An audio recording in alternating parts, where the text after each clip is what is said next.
hear is true. Only the names have been changed to protect the innocent. You're a detective sergeant. You're assigned to robbery detail. Vicious gunmen have committed assaults, robberies, attempted murders. Their victims, Army officers stationed in your city. Your job, get them. Dragnet, the documented drama of an actual crime. For the next 30 minutes, in cooperation with the Los Angeles Police Department, you will travel step by step on the side of the law through an actual case from official police files. From beginning to end, from crime to punishment, Dragnet is the story of your police force in action. It was Wednesday, February 3rd. It was cold in Los Angeles. We were working the night watch out of robbery detail. My partner's Ben Romero. The boss is Thad Brown, chief of detectives. My name's Friday. It was 1:45 a.m. when we got to Highland Park Division. Booking desk. Hi, Shepard. Oh, hi, Friday, Ben. Hi. Brings you out here. We've got one to book, Shep. You want to do the honor? Okay. Just a minute. I want to sharpen this pencil. Right. All right, Jackson. Take it easy. Yeah. Relax, huh? Jerks. Okay. Now, let me get a new form in the machine. All right, what's your name? Roy Jackson. Address? 414 Alabama Street. Age? 23.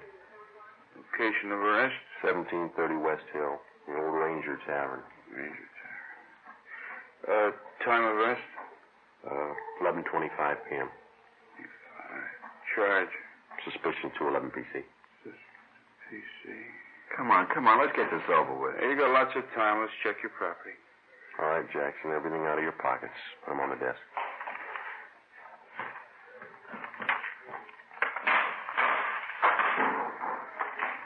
What about my kids? You won't need them for a while. Put them on the desk. There. Oh, you forgot your watch. Take it off. All right. That ring, too. Yeah. That everything? I'll shake him down. Yeah, that's everything. Okay. Let me list it here. 1 brown man's wallet. Contents? I'll call them off to you, huh? Okay. 1 black pocket comb. Pocket comb. You got that? 1 keychain and ring with 5 keys. Good luck charm on it. 5 keys. Good luck charm, yeah. Let's see, there's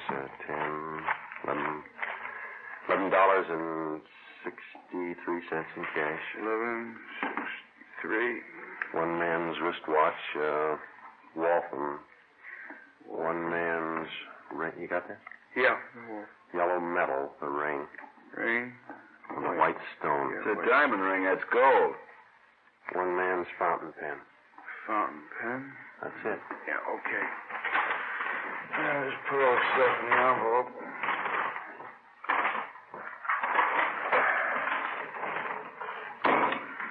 Okay. Get me a booking number, will you, Jimmy? There's a receipt for your stuff, Jackson. Itemized. Yeah. And here's your copy, fella. Thank you, Sheriff. Murdoch. Yes, Sergeant? Got one for you. You got a slip on it? Yeah, here. Thanks. Let's go. Wait a minute. You got nothing else to say, huh, Jackson? Been yapping at me for 2 hours. I told you all I'm going to tell you. 6 robberies, 6 assaults, 3 attempted murders. It's a tough rap to stand alone. What about your pals? You got my story. Okay, take them. Oh. Stubborn. Yeah. We better get the arrest on the teletype. All right.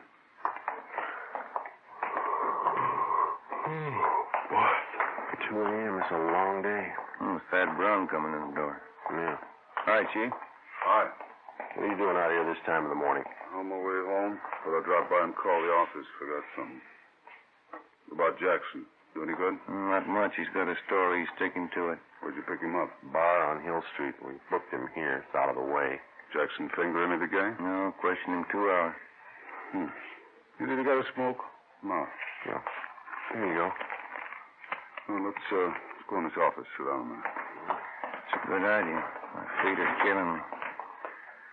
Pretty hard to figure this thing. All right.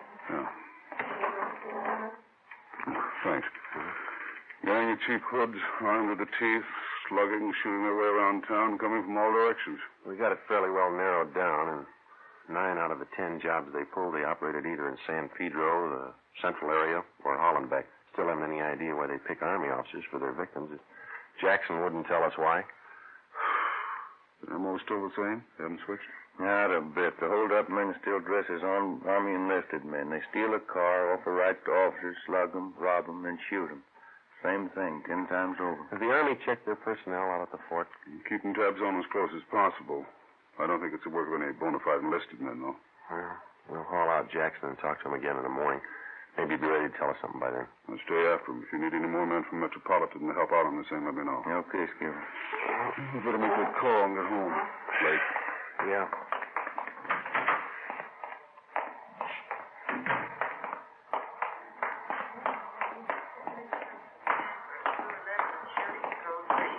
Attention, all units, code 3. What was it, code 3, Shep? 31st and Stafford, 211 and shooting. Chief Brown, Ben, and I got to the scene at 2:20 a.m. An ambulance was already there, along with 2 cruiser cars and a half a dozen curious onlookers.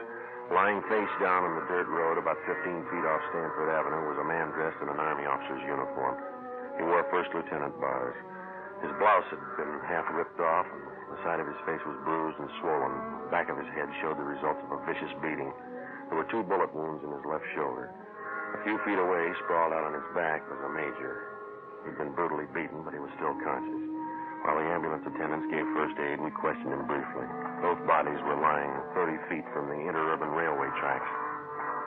Feel up to telling us how it happened? Hit me on the mouth. The gun.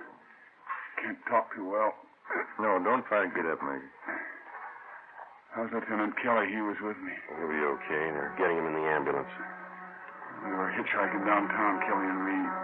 2 men in a gray sedan picked us up. Said they were going back to the fort. How were the men dressed? You remember? Too much noise.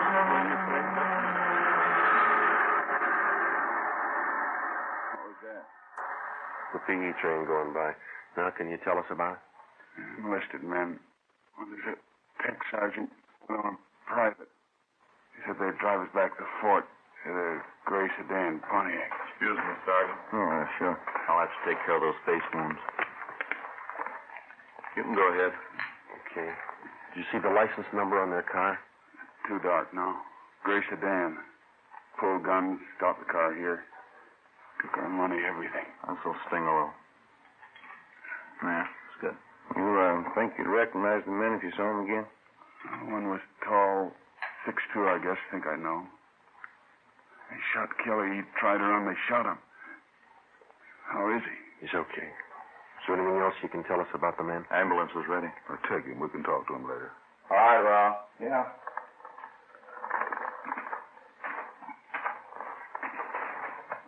All right, easy. Okay, let's go. It's not getting any better. I'd sure like to cut him up, don't they? Pretty good set of footprints over there. Tire impressions. Better call the crime lab. Yeah. 2 men in a gray sedan. How does that match up? Same MO, Army officers. The one the gunman was tall. Mean anything to you? Well, most of the other victims gave us that description. Either the same tall guy works most of the jobs, or he's got a twin brother. The stats office make a run on the description for you? 4 different times. Nothing yet. I better get this new information on the air right away. Yeah. They steal a different car for every job, and the morning after we find the car, usually clean, no print. This thing doesn't add up in my book. Army officers aren't loaded with... I said Army officers aren't loaded with dough. These punks are after something else besides money. What do you mean? Well, for every dollar they steal, they break a bone. How does that shape up to you? You think they like to draw blood? I think so. I think they're pointing for murder. What's the motive, Chief? Oh, forget the motives. I don't care what their reason is. Somebody's robbing and shooting. It's our job to stop them. That's the trouble with motives. How do you mean? They always show up after the murder. 40 a.m. The crime lab crew arrived and went to work searching the area for evidence and taking casts of the footprints and tire impressions. The chief of detectives, Ben and I, drove back to Georgia Street Receiving Hospital in time to watch the doctor remove 2 .38 caliber slugs from the shoulder of one of the victims. From his ID bracelet, he was identified as Harold Kelly, 1st Lieutenant Signal Corps, U.S. Army. The other victim was Major Richard Farmer, Signal Corps. I initialed the slugs for evidence, and then we drove back to the crime lab and dropped them off. The next morning, before they were transferred to a military hospital for further treatment, we talked with Lieutenant Kelly and Major Farmer, and filled out a robbery report and one for a crime against person. At 5 minutes past 10, we checked back into robbery detail. Better see if we can get a stenographer in here. There's a lot of paperwork to catch up on. Yeah, I'm going to have to learn shorthand. Romero? Joe? Yeah, Ed? Come in a minute, will you? Right. They picked up the gray sedan using that job last night. Where? Out on Laguna, about a block from Echo Park. They find any? Nothing. The boys from Leighton Fingerprints called just before you came in. They dusted the car inside out. No luck. That Roy Jackson we picked up last night. Has homicide got the stake out on his apartment? Yeah, Fremont and Tetrick. Nothing yet. What'd you find out at the hospital this morning? Well, we talked to Lieutenant Kelly and that Major Farmer again. They're still in bad shape. You have anything to add? No. We got their crime reports and a list of the property taken, gave it to the pawn shop detail to put on the stolen property list. What are the hold-up men doing with all the stuff they grabbed? Watches, cigarette cases, men's jewelry? It's all on the stolen property list. Pawn shops have been alerted. It's not showing up. Robbery Walker. Yeah, just a minute. You, Joe. Oh, thank you. Friday. Yelly. Yeah. We'll meet it. Bye. Lee Jones. He just ran a make on the 2 slugs they took out of the lieutenant's shoulder. Yeah? They came from the same gun that wounded 4 of the other victims. Figures. How about the footprint casts they took out there last night? No, it didn't work out. Lee said he tried matching them up with that set of prints we came across on that job Sunday. There's no match. All right, G. Dad, sit down. Thanks. Fill him in yet, Walker? Not yet. Just going over last night's case. What do you got? Walker and I were talking over this morning before you 2 checked in about these hitchhike bandit jobs. Yeah. We tried everything short of a blockade to grab the hold-up men. It's obvious it's not working. How about the Army brass? They're doing all they can already. It's up to us. We're going to need more men and better coverage. What are you figuring on? System decoys planted around the city and every area these hitchhike bandits have been operating in. Doesn't take a lot of men, isn't it? Be worth it if it pays off. About 50 or 60 men should do it. They'll be dressed as second lieutenants all the way up to colonels. They'll travel in pairs. They're going to bunk out at the fort? If we can arrange it, yeah. They'll be instructed to hitchhike their way around town. Bulk of them will operate between 8 p.m. and 6 a.m. What kind of support they're going to have? You men in robbery and homicide. I'll have a special detail of cars from Metropolitan Unit to help cover the unprotected spots. When does it start? Tonight. No use waiting. You fellows might as well pass the word down the line. No time off till the gang's locked up. Okay. We got to get those punks and get them fast. We got the men and the machinery, so there's no reason for not stopping them. No excuses. Understood? Yes, sir. Excuse me. Robbery Walker. Oh, hello, dear. Yeah, I know, but I can't make you that. Let's go, Joe. We'll have to. You just go right ahead and we'll have to explain things like this. Here. What's that? A nickel. Call yours. 8 p.m. Thursday. With the permission of the commanding general, 6th Army, a total of 55 men dressed as Army officers spread out over the city to serve as decoys for the hitchhike bandits. They were well armed and they traveled in pairs. For the first night, it was the plan to concentrate in the central area, Hollenbeck and San Pedro. We started cruising the central area at 8 o'clock along with the rest of the detail. The time went slow. Midnight came. Still no sign. We waited out the rest of the night and the early morning. Nothing happened. We figured on some action on the weekend. Friday, Saturday, Sunday, nothing happened. Seemed like the hold-up men somehow had sensed the decoys and were staying under cover. Monday night, February the 8th, same thing all over again. 3 a.m. came and went. No sign. I'm kind of hungry. You want a hot dog? We can eat them in the car. No, you go ahead. Maybe a bag of potato chips. You want to see if they got them? Okay. I'll be right back. Yes, sir. Want a hot dog? One. And give me a bag of those potato chips there, too. Would you please? Okay. You want everything on that hot dog? Everything but relish. What's the matter? You don't like relish? No. Okay. Joe, come on. Hustle. You can skip that hot dog, Mac. What is it? Just came in. Catch the repeat. Attention all units. Attention, all units. The vicinity of Washington, Figueroa. A shooting. Code 3. Ambulance dispatch. Okay, hit the siren. Let's move.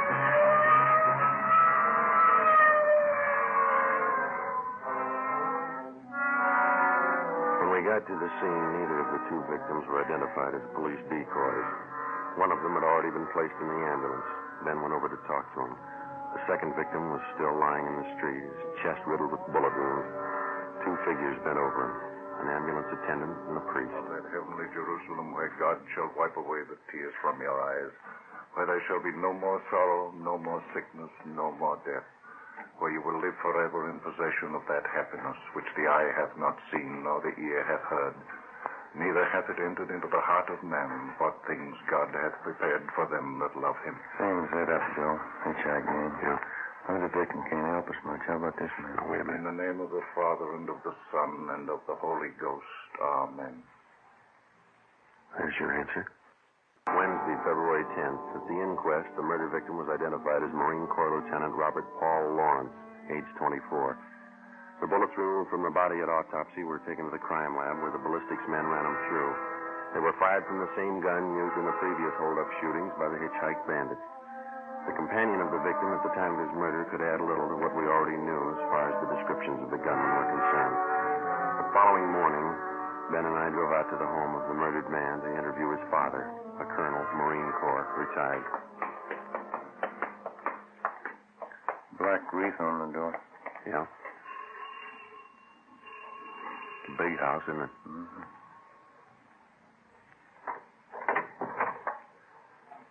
Yes, sir?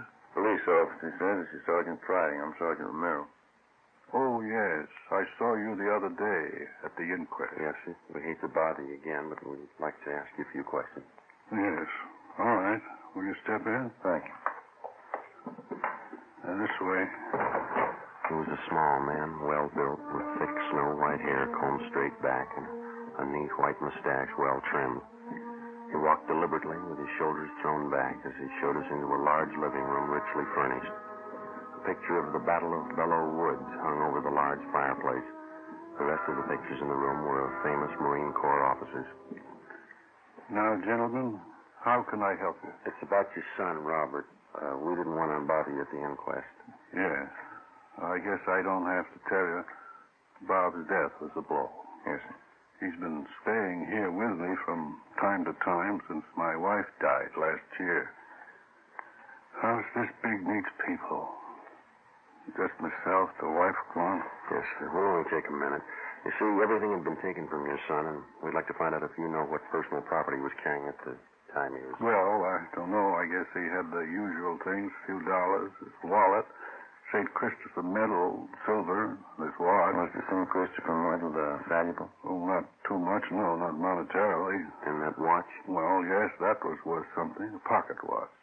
I gave it to Robert when he was commissioned at Quantico. That's his graduation picture on the mantel. Here. This is Robert. Yes, sir. Uh-huh. Fine boy, Sergeant. Robert was a good Marine. You think you could describe the watch for us? Gold pocket watch. Cost quite a bit when I bought it for him. There's some engraving on the inside of the cover. What is it? Says, from an old Marine to a young one. Signed Dan. Mm-hmm. Anything else about it, sir? Very fine jeweler friend of mine made the watch. It has small chimes inside, and when you push the lever on the side, it chimes the hour and nearest quarter hour. Very clever. Yes, sir, I see. As far as you know, then, those are all the valuables he had with him. Yes. All right, Colonel Lawrence. Thanks very much. Oh, you don't have to rush off. Can I fix you a cup of coffee? Stay a while, won't you? I'm sorry, Colonel. We have to get back to the office. Oh. Well, let me show you to the door. I hope I've been of some help to you. You're not feeling too well. You've helped a lot, sir. Thank you. Thank you. Goodbye.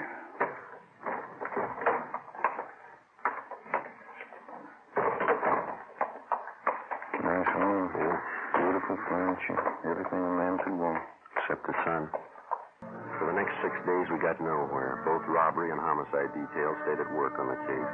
The citywide decoy plan continued along with the extra night patrol of cruiser cars from the Metropolitan Division. Dozens of leads were received and tracked down. None of them paid off. We stayed on it, but Despite all our work in 1 week, the hitchhike bandits were credited with 16 car thefts, 8 actual holdups, and 3 more assaults with intent to commit murder. February 18th, 2 p.m. Ben and I were called to Captain Walker's office. Close the door, will you, Ben? Oh, yeah. What is it, Ed? Both of you know Burdick here, theft detail? Oh, yeah. Sure. I am. You want to tell him what you just told me, Burdick? Yeah, I was just telling the captain. I was on night watch last night with Bresnik, and we picked up this guy for grand theft auto. Got him out in the bowling alley on Vermont. Yeah. Well, Bresnik and I didn't think too much about it. We took him into Central and had him booked. Gave his name as Clyde Black. Mm-hmm. As I say, I didn't think too much about it. But on the way into work, I got to thinking. This fellow comes pretty close to the description of one of your hitchhike bandits. Yeah? Yeah, he's pretty tall, 6'2", dark hair, dark eyes. Pretty tough. Is he still in jail? Still there. Anybody else talk to him besides you? Resnick and me, that's all. Here's the mug shot we got on him last night. Take a look. Let me see. Mm-hmm. It seems pretty close. You got a home address on him? Yeah, our place out on South Flower. Here's the number. Thanks. Oh, yeah, there was something else. Struck me kind of funny. What's that? When we booked the guy in last night, Yeah? in his back pocket, he had a St. Christopher medal. Ben, Ed, Burdick, and I drove out to the address on South Flower Street, which the prisoner, Clyde Black, had listed as his home address. It was a rooming house, and the landlord remembered Black, but he hadn't lived there for 2 months. He gave us Black's forwarding address, an apartment on MacArthur Drive. There, the manager told us he hadn't lived in the building for at least a month.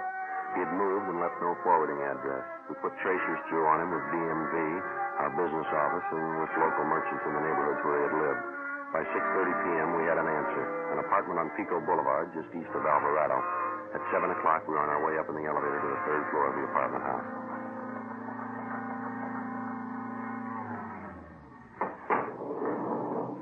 Number 307. Must be down this way. Come on. Pretty run-down place. Musty. Yeah. This is it, 307. Somebody's in there. The apartments have back doors, Joe. You want me to cover it? Yeah, you better hustle. Right. Okay.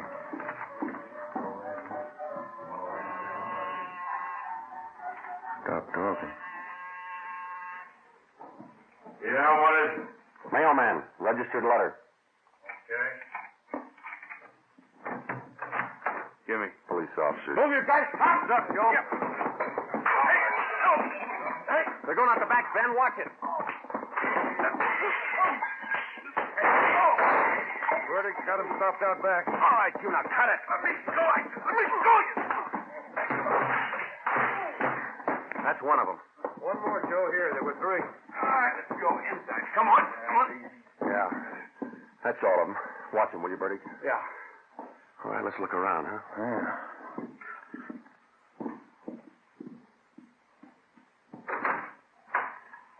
Take a look. Yeah, enough uniforms for an army. Before we left the apartment, we searched it thoroughly and found dozens of personal valuables, watches, rings, and wallets. There was also a .38 caliber Colt. We took the 3 men downtown and booked them at Central Jail. And we dropped off the gun that we found at the crime lab for a ballistics check.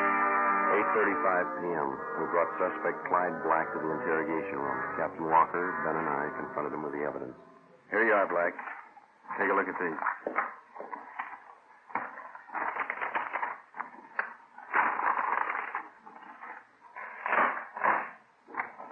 Well?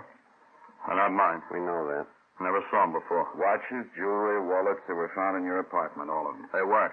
Take a close look. Auto theft, that's all you got me on. Yeah. I won them. I won the stuff in the crap game. You must be lucky. Crap game, I tell you. That's how I got it, in the crap game. Why not do it easy, Black? Let's call a stenographer and get it over with. How much evidence do you want? I didn't do it. I get it. Interrogation room Friday. Yeah. All of them? Fine. Thank you. Your gun, Black. They checked it. I didn't do it. Your gun killed that Marine. Your prints are all over it. It was one of the other guys, Max. Max. It was him. Him and Johnny. You ready to dictate a statement? Put them on the file. Why me? You talk to Max. Talk to Johnny. Ed, hand me that, will you? Yeah. Here. Thanks. We got this watch out of your apartment, too, Black. Where'd you get this? Which? This one right here, the pocket watch. I don't know. Don't tell us you won it in the crap game. Not mine. I never saw it before. Beautiful watch. It's engraving on the inside cover. Yeah, look here. From an old Marine to a young one. It's not mine. Let me show you how it works. Push this lever here, see, on the side?